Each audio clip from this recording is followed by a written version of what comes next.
with new chapter, process costing. Basically, this method of costing is helpful in various industries where the actual production take time and through different processes.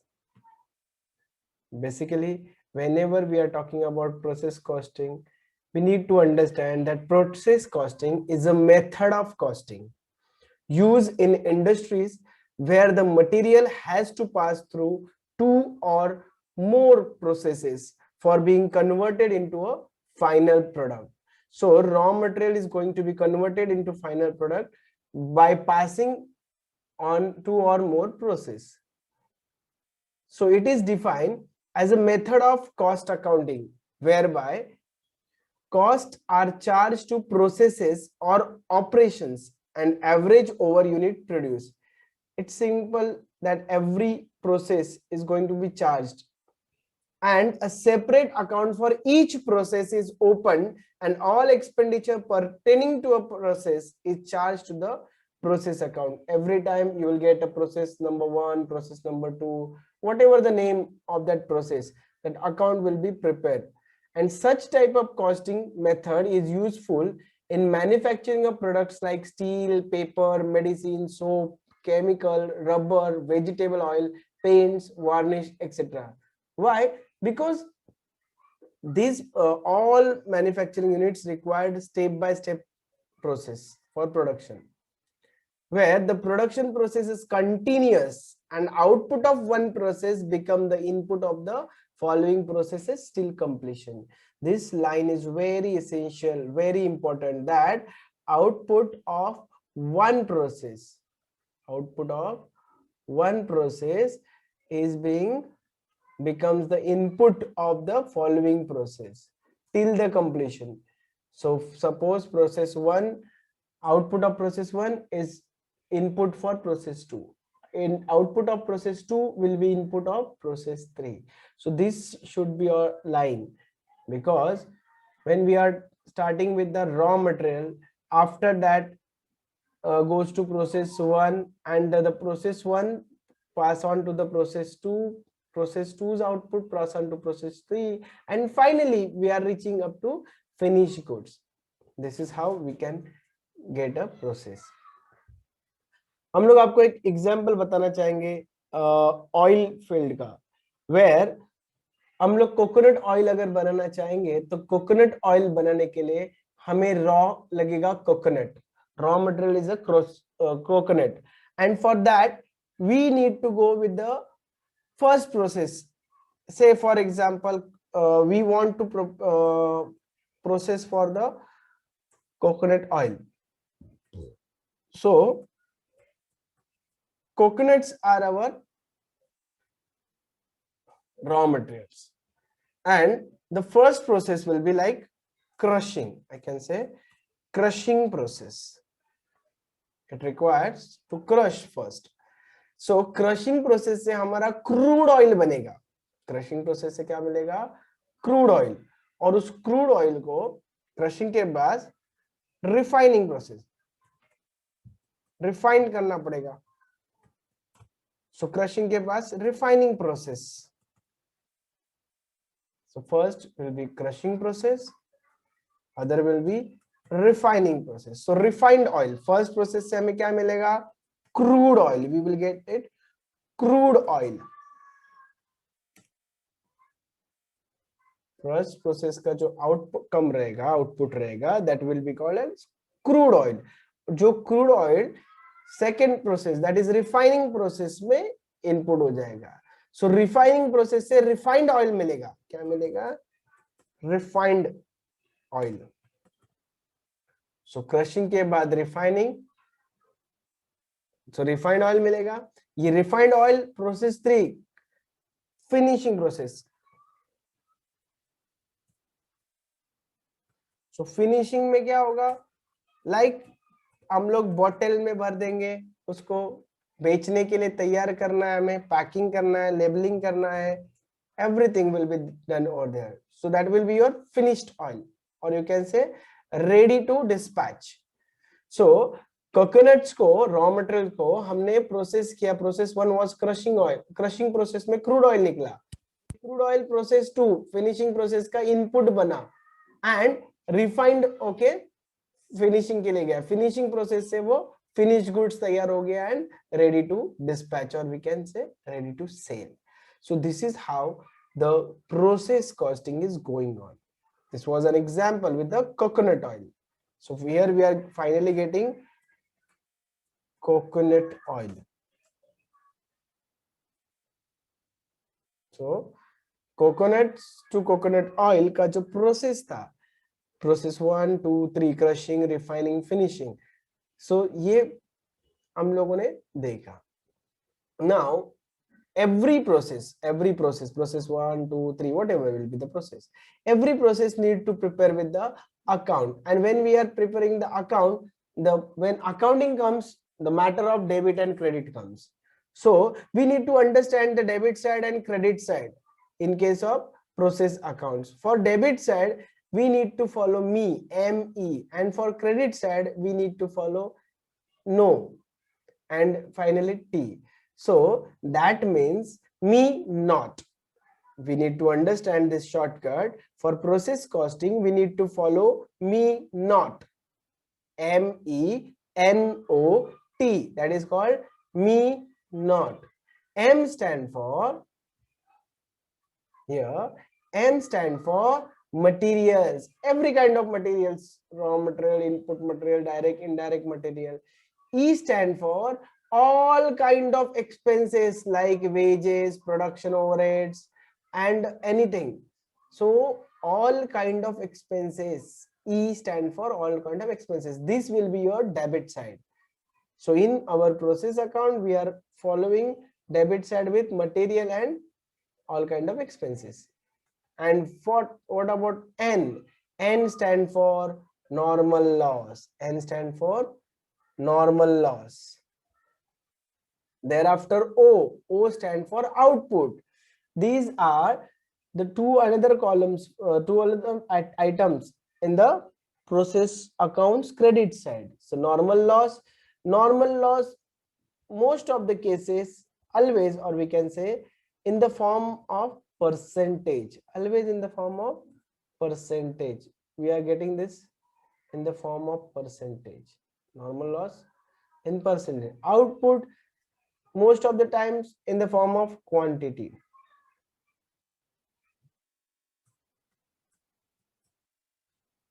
So that needs to be understand that when normal loss is given percentage on input, we should follow percentage on input. So percentage of input on normal loss and output as a quantity. So these two things need to be understand while dealing with the credit side of process account. So debit balances and credit balances should follow with me not, MENOT, and this T stand for tally the quantity column. T stand for tally the quantity column. So we need to follow tally the quantity column, because unless and until we are tallying the quantity column, we will not reach up to the abnormal loss or abnormal gain. Now what is the abnormal loss or abnormal gain? So we need to understand few terminologies. That terminology is required to be understand, because of the process costing needs to be understand with this. First is normal loss. The normal loss which is there in your format in the form of percentage.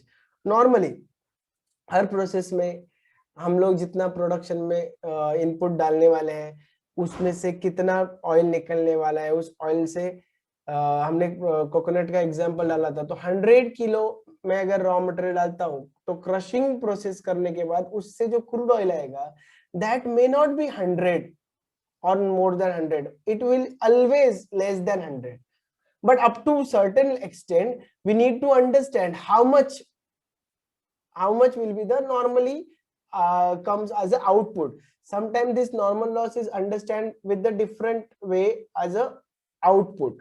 So we need to understand that output or the input is matter. Output, input, whatever the given information, we need to understand the percentage of normal loss. Normal loss stand for which is a normal. Normal loss is which is normal. Means we can think that yes, it is unavoidable, which cannot be avoidable, which is bound to happen, जो होना ही है, हम लोग उसको रोक नहीं सकते. Normal loss which is abnormal, which is unavoidable, which is bound to happen, जो होगा ही होगा, and always valued at scrap value. उसको भंगार के भाव से हम लोग बेच सकते हैं. स्क्रैप, स्क्रैप मतलब भंगार. सो हम लोग ने जो कुछ भी अंदर डाला था उसका जो भी, फॉर एग्जांपल क्रशिंग प्रोसेस करते वक्त हमारा जो कोपरा रेसिड्यू आएगा, कोपरे का जो भी बचा हुआ पार्ट रहेगा, चौथा रहेगा, उसको हमें भंगार के भाव पे बेचना पड़ेगा. So normal loss which is normal, which is unavoidable, which is bound to happen, उसको रोक नहीं सकते आप, वो होना ही है. तो नॉर्मली ऐसा होता है कि हम लोग अगर 100 kg कोकोनट डालेंगे तो उसका 10% लॉस होगा, मतलब 90 kg का ही आपका आउटपुट आएगा. ये नॉर्मली अज्यूम्ड है, एक्सेप्टेड है, जिसे हम लोग कोई भी रोक नहीं सकता. यस, तो this is how we need to understand normal loss, which is normal, which is bound to happen. Okay, so in case of normal loss we need to understand the scrap value. Very much important aspect is scrap value. The next part is abnormal loss. Now abnormal loss means what? Whenever we are thinking that 10% is a loss, जैसे कि हमने 100 kilo raw material डाला तो 10 kg loss होगा, तो outcome कितना आएगा? 90 kg. लेकिन एक्चुअल में 80 kg ही आउटपुट आया. हमने सोचा था 10 किलो का लॉस होगा, जो सोचा था, जो होगा उतना होता ही है. तो हमने वो 10 किलो का लॉस जो सोच लिया था उसको अज्यूम करेंगे तो हमारा आउटपुट आना चाहिए था 90 kg. लेकिन एक्चुअल में आउटपुट आ गया 80 kg. In this context there is a chance of abnormal loss. और वो abnormal loss क्या है? क्या abnormal loss होना चाहिए? हमने ऑलरेडी नॉर्मल के लिए सोच के रखा था, तो नॉर्मल के ऊपर, over and above the normal loss is the part of abnormal loss. समझ में आ रहा है? तो which is avoidable. of course अगर आपका लॉस बढ़ रहा है तो वो लॉस क्यों हो रहा है? we need to understand that. which should not be happen, ये नहीं होना चाहिए. and valued at cost price. important wording क्या है? valued at cost price. एक फॉर्मूला के बेस पे देखिए तो actual loss is greater then normal loss. जब हम लोग एक्चुअल लॉस को नॉर्मल लॉस से बड़ा अज्यूम कर लेते हैं, that time it will be considered abnormal loss. उसका एक फॉर्मूला भी है, actual loss minus normal loss is equal to abnormal loss. actual loss is greater than normal loss. तो हमारा normal loss कितना सोचा था हमने? 10 kg होगा, 10 kg होना चाहिए, और actually loss कितना हुआ? 20 kg. that means 20 kg is greater than actual loss is greater than normal loss 10. so 20 kg actual loss minus normal loss 10 kg करेंगे तो 10 kg बचेगा, that will be abnormal loss. so we need to understand this concept that abnormal loss is over and above the normal loss. first thing which is avoidable, जिसको आप avoid कर सकते हो, शायद उसकी वजह ढूंढनी पड़ेगी. we need to, it should not be happen. we need to understand why this was happened. ये क्यों हुआ, एक्स्ट्रा लॉस क्यों हुआ, ये ढूंढना जरूरी है. जब हम लोग इसको ढूंढ पाएंगे, एक्चुअल लॉस में जो डिफरेंस अमाउंट है एक्स्ट्रा 10 kg का जो हमने एग्जांपल लिया था, तो वो अमाउंट हमें ढूंढना इसलिए जरूरी है क्योंकि अगली बार वो नहीं होना चाहिए. हो गया इस बार, ठीक है, but controlling for next time it is very essential, very important to find out the reason. क्या हुआ था उस वक्त? कुछ एक्सीडेंट हो गया था, इट माइट पॉसिबल, और उस प्रोसेस में जो रॉ मटेरियल हमने डाला था शायद वो उसका क्वालिटी अच्छा नहीं था, दैट माइट पॉसिबल, और हमारा मशीनरी जो है वो शायद वीक हो गया है, वो उतना क्रश नहीं कर पाता जिससे वो आउटपुट शॉर्ट में आ गया होगा, और आपके प्रीमाइसेस में कुछ चोरी हो रही है, somehow you have employed unskilled employees, वहां पे जो इनको एम्प्लॉयड किया है वो बंदे अनस्किल्ड है, उनको वो प्रोसेस करने को नहीं आता है, तो that can be another reason. So to find out the actual reason we need to understand abnormal loss कितना है और क्यों है. We need to find out the should find out reason and take corrective actions.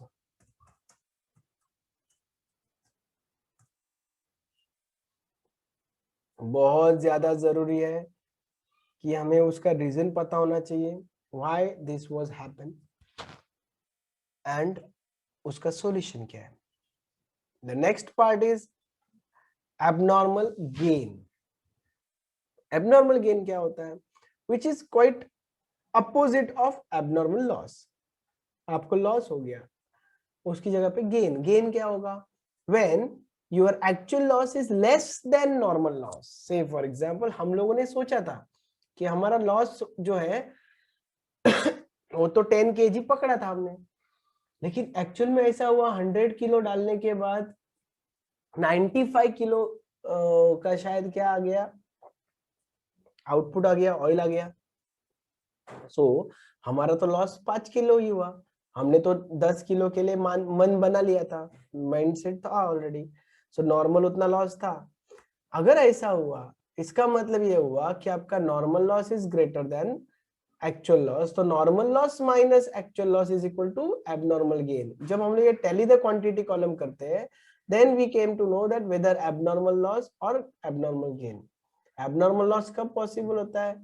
जब हमारा input और output इसके बीच का डिफरेंस अगर नॉर्मल लॉस से ज्यादा है then it is your abnormal loss.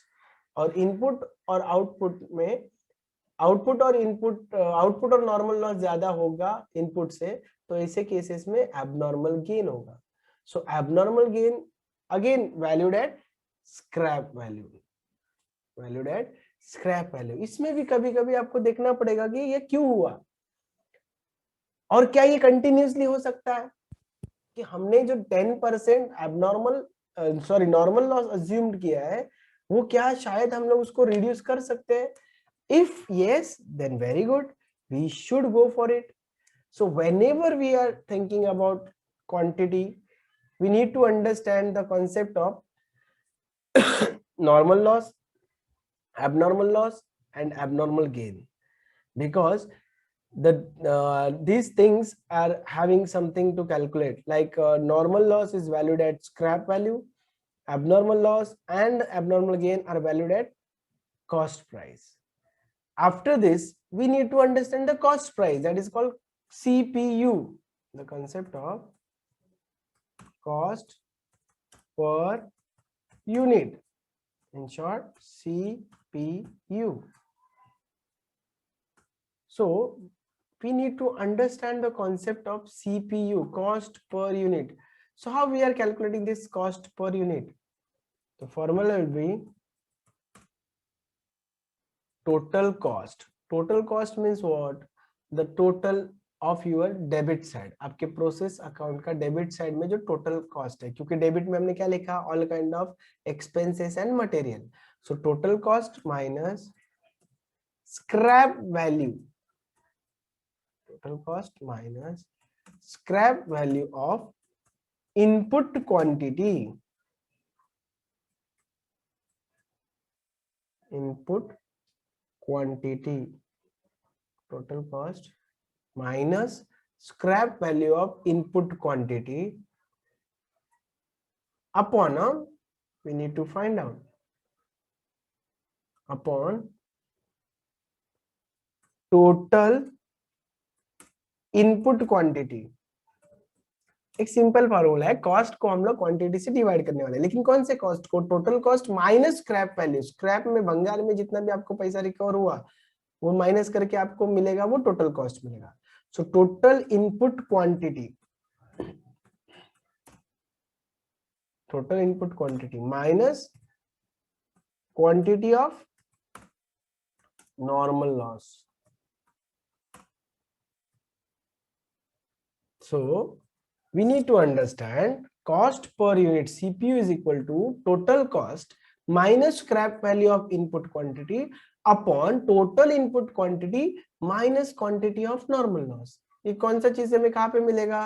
Total cost is your debit balance, debit side of your process account, and scrap value of input quantity हम लोगों को उसके उसका क्वांटिटी को मल्टीप्लाइड करके जो भी प्राइस था स्क्रैप वैल्यू उससे अमाउंट मिलेगा। तो ये अमाउंट हम लोग सेट ऑफ करेंगे तो हमें एक्चुअल कॉस्ट मिलेगा, because we are going to follow the revenue concept. हमारा एक्चुअल में जितना भी कॉस्ट आ रहा है उसके सामने का इनकम हम लोग सेट ऑफ मारेंगे, माइनस करेंगे तो लॉस मिलेगा, कॉस्ट मिलेगा। उस कॉस्ट को total input quantity minus quantity of normal loss.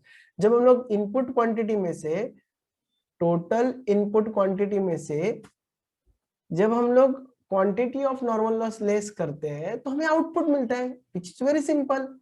सीधा भाषा में बात करें तो आउटपुट से डिवाइड करना है, total cost divide by output, तो हमें कॉस्ट पर यूनिट मिल सकता है। That is called CPU, cost per unit. And cost per unit का बेसिक यूज होता है हमें एबनॉर्मल गेन या एबनॉर्मल लॉस को कैलकुलेट करते वक्त मल्टीप्लाइड करने के लिए। बहुत बार प्रॉब्लम में scrap value is already given रहेगा तो हम लोग नॉर्मल लॉस को मल्टीप्लाई करेंगे।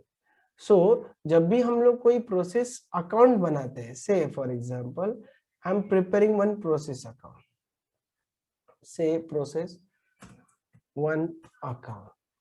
सो प्रोसेस वन अकाउंट में मेरे कॉलम्स कौन से रहेंगे? तो first of all there will be particulars, thereafter quantity and amount। हमारे प्रोसेस में हमने कितना क्वांटिटी इनपुट किया है और उसका वैल्यू क्या था।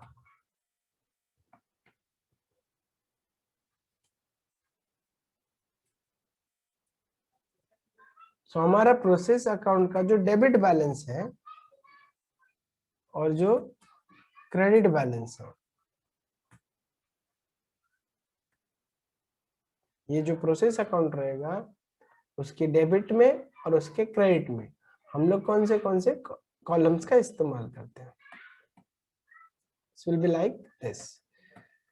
So quantity, amount, quantity, amount, ये हमारे प्रोसेस कॉस्टिंग के कॉलम्स रहते हैं।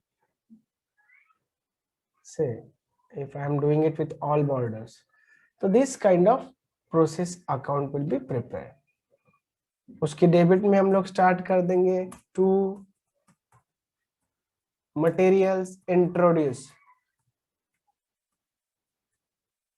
तो बहुत बार क्वांटिटी में मटेरियल, मैं यहाँ पे एक एग्जांपल ले रहा हूं, से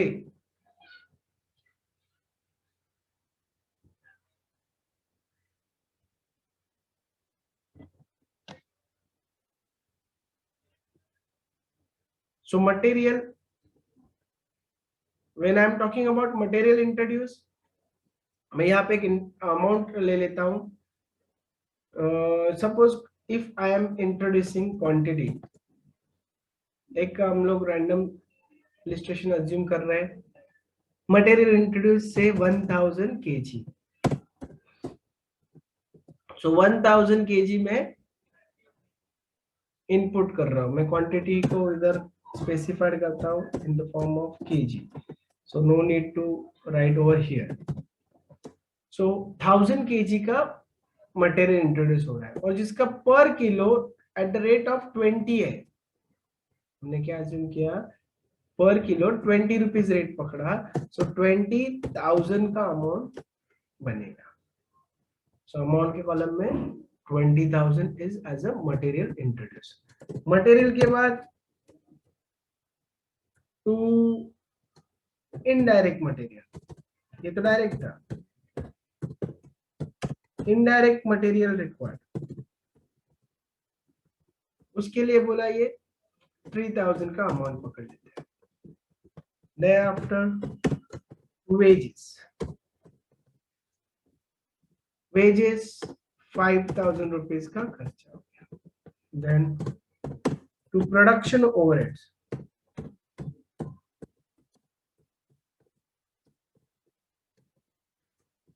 आपको सामने से प्रोडक्शन ओवरहेड्स 2,000 बोल दिया। सो ओवरऑल अगर हम लोग देखेंगे तो these are all expenses, indirect material, direct wages, production overhead, so everything. अभी हमने यहाँ पे सिर्फ 3 एक्सपेंसेस लिए, one is material introduce. So this is your me, ये आपका एम है, ये सारे ई है। We need to understand the concept me, जो हमने डेबिट साइड के लिए इस्तेमाल करते हैं। ओके, देन नॉट में normal loss, by credit side में बाय लिखना पड़ेगा नॉर्मल लॉस, और आपको नॉर्मल लॉस बोला है 10%। Everything is assumed and scrap value is given rupees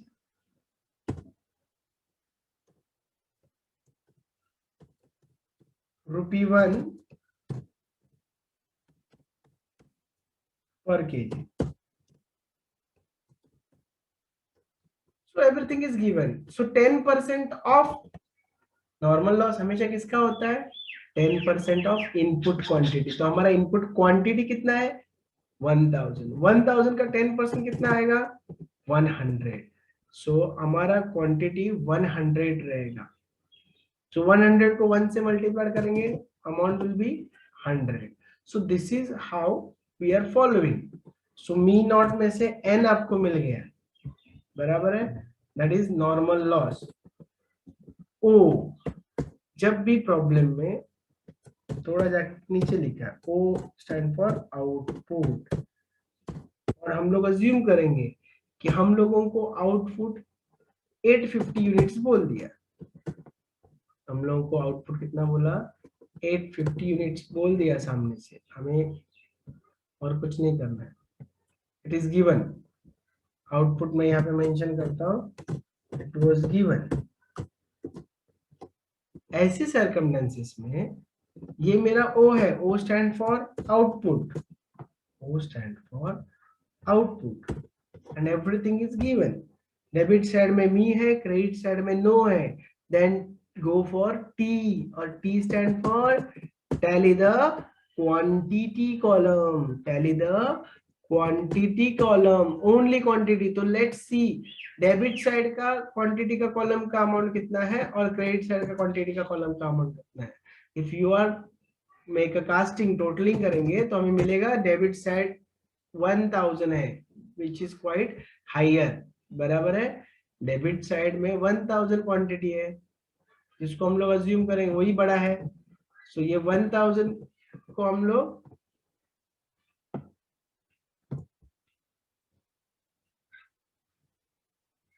ये 1000 is greater then credit side. Credit side में कितना अमाउंट है? यहाँ पे 1000 के अगेंस्ट कितना अमाउंट है?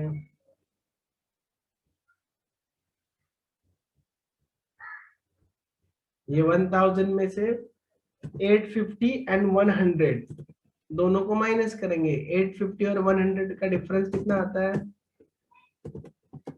That will be 50। यस और नो? मैंने उसको स्पेशल बॉक्स किया है बिकॉज दिस अमाउंट, यहाँ पे देखेंगे हम लोग 1000 आउटपुट था, उसके सामने 100 अगर नॉर्मल लॉस था तो आउटपुट 900 आना चाहिए था। आउटपुट हमारा 900 नहीं आके 850 आया, दैट मीन्स व्हाट? 50 का डिफरेंस है, और ये 50 का डिफरेंस क्या हुआ है? लॉस हुआ है। So it should be consider as by abnormal loss and this should be valued at CPU. अभी CPU किधर है? Okay, that needs to calculate. अगर हम लोग देखेंगे तो हमें पता चलेगा यहाँ पे हमारे आउटपुट का क्वांटिटी लिखा हमने और उस क्वांटिटी के बाजू में हमने कुछ नहीं लिखा क्योंकि हमारे पास अमाउंट अवेलेबल नहीं है. बराबर है. So we need to calculate cost per unit. तो जब भी हम लोग इतना फॉर्मूला कंप्लीट करें so we should go for cost per unit. अभी वो कॉस्ट पर यूनिट कैसे निकाले? For cost per unit, we need to follow the total cost minus scrap value of normal quantity. अभी ये total cost कैसे मिलेगा? यहाँ पे हम लोग डेबिट साइड का टोटल करेंगे, then you will get it. कितना है ये? 20 plus 23, 28, 30. So डेबिट साइड का टोटल 30,000 हो सकता है. डेबिट साइड का टोटल कितना हो सकता है? 30,000. So अगर ये 30,000 हो जाता है तो हमारा डेबिट साइड ज्यादा है, क्रेडिट साइड में कुछ नहीं. तो that is your total cost 30,000 minus scrap value. 100 रुपए का स्क्रैप वैल्यू है. सो 30,000 माइनस स्क्रैप बराबर है. तो this is how we are going ahead. Total input quantity, quantity हमने डाला था 1000 kg और नॉर्मल लॉस कितना था? Total input quantity minus quantity of normal loss 100 था. So 30,000 minus 100 that will be, थोड़ा यहीं पे एक ही स्क्रीन पे कंप्लीट कर लेते हैं तो अच्छा रहेगा. 29,900. 30,000 में से 100 लेस करेंगे तो और ये लेस करेंगे तो 900. So 29,900 अपॉन 900 का जो भी फॉर्मूला आएगा we need to calculate 29,900 divided by only 900 as per formula 33.22222222 33.222222 ये आपका कॉस्ट पर यूनिट आएगा. कॉस्ट पर यूनिट सीपीयू, जिससे हम लोग 33.22 लिखने के लिए मैं 22 दो ही बार लिख रहा हूँ, लेकिन मल्टीप्लाइड करते वक्त हम लोग पूरा अमाउंट से मल्टीप्लाइड करेंगे. That 33.222 multiplied by 50. हम लोग 50 को multiplied by 33.222 as much as possible. So 1661 यहाँ पे हम लोग कन्वर्ट करेंगे. 1661 ले लेंगे या 1660 भी आ जाते हैं कभी कभी हम लोग फॉलो करेंगे. तो 1661 हमारा स्क्रैप सॉरी एबनॉर्मल लॉस का कॉस्ट पर यूनिट की वजह से आया हुआ अमाउंट है. अभी हमने कॉस्ट पर यूनिट यहाँ पे यूज किया, यहाँ पे स्क्रैप पर यूज किया. हमने जो फॉर्मूला बेस्ड चीजें सीखी है कि हमारा नॉर्मल लॉस स्क्रैप वैल्यू पे, एबनॉर्मल लॉस सीपीयू पे, ऐसा ही वैल्यू होना चाहिए. Valuation of normal loss and abnormal loss. Then ये सीपीयू के बेसिस पे हमने जो फाइंड आउट किया, हम लोग आउटपुट को भी वैल्यू कर सकते हैं. ये दो ऑप्शन है. ये 30,000 में से ये दोनों अमाउंट को माइनस करेंगे. Suppose if it was 30,000 minus 16,061 minus 100. So actual में हमें कितना मिल रहा है? 28,239. सो 28,239 अगर हम लोग इसको चेक करेंगे, सपोज दिस 28,239 डिवाइड बाय 850 करेंगे, you will definitely get the same CPU which was there 33.222. okay, so this is how we are going to calculate the process costing. For each and every process we need to follow the steps. So process costing is very simple, based on one formula that is called me naught. We need to follow that. In coming lectures we are going to solve with illustration much more. Okay, till then, thank you.